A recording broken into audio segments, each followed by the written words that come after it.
De fet, el patriarcat s'ha ocupat d'invisibilitzar-les, de fer caure en l'oblit les seves aportacions.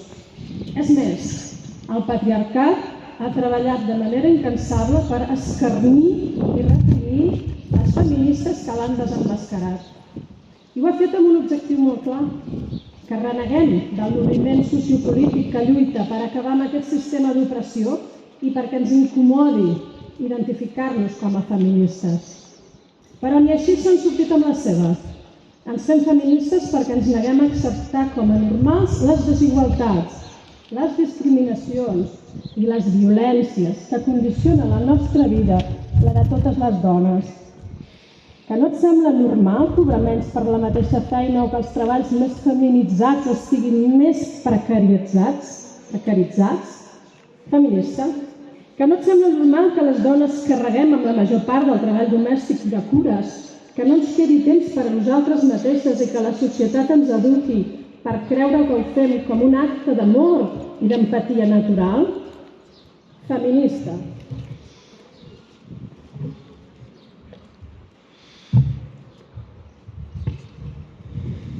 Que t'irrita que s'identifiquen els colors i la joguina amb el gènere dels infants o que certs esports s'associen a les dones i altres estiguin marcats com a masculí, feminista. Que t'indigna que s'imposin uns cànons de bellesa ideal que posen en risc la nostra autoestima i salut o que la publicitat crucifiqui les dones i persexualitzi les nenes, doblement feminista. Que et sembla intolerable que la menstruació, la menopausa encara estigui envoltada de tabús i que els productes menstruals no siguin gratuïts, feminista.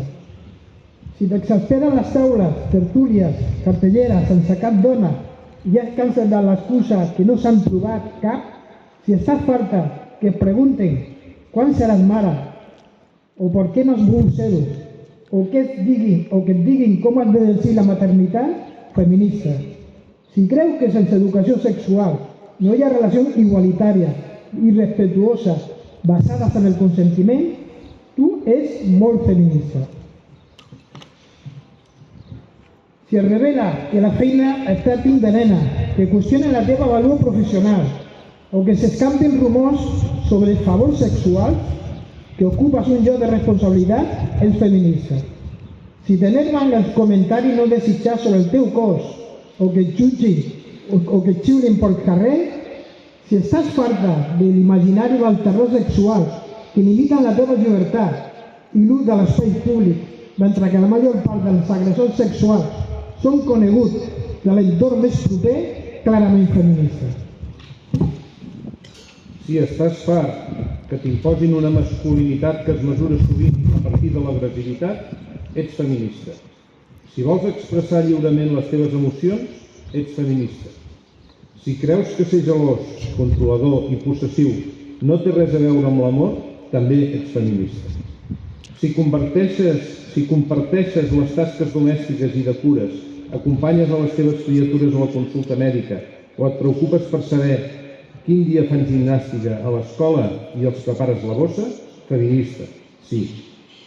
Si rebutges les bromes masclistes i no estàs disposat a tolerar que cap amic teu faci el babós quan sortiu de festa, feminista. És clar. Si assumeixes el compromís actiu de combatre el masclisme cada dia en tots els espais, que sí, que ets feminista. I no ho ets perquè tinguis mares, germanes o filles. Ets feminista simplement perquè et resulta insuportable la normalitat patriarcal. Com diu Angela Davis, hem de deixar d'acceptar les coses que no podem canviar i canviar tot allò que no podem acceptar. Es necessitem totes i tots per fer possible la normalitat feminista a les famílies, als centres educatius, als llocs de treball, als espais d'oci, les associacions i les institucions polítiques, a tot arreu. Una normalitat feminista que també ha de ser antiracista, transinclusiva, sense discriminacions per raó d'orientació sexual, d'edat, de classe social, de nacionalitat o de discapacitat, perquè els feminismes són justícia global. No importa quan t'hagis sumat a aquest sentit comú feminista. En els feminismes tot és començat.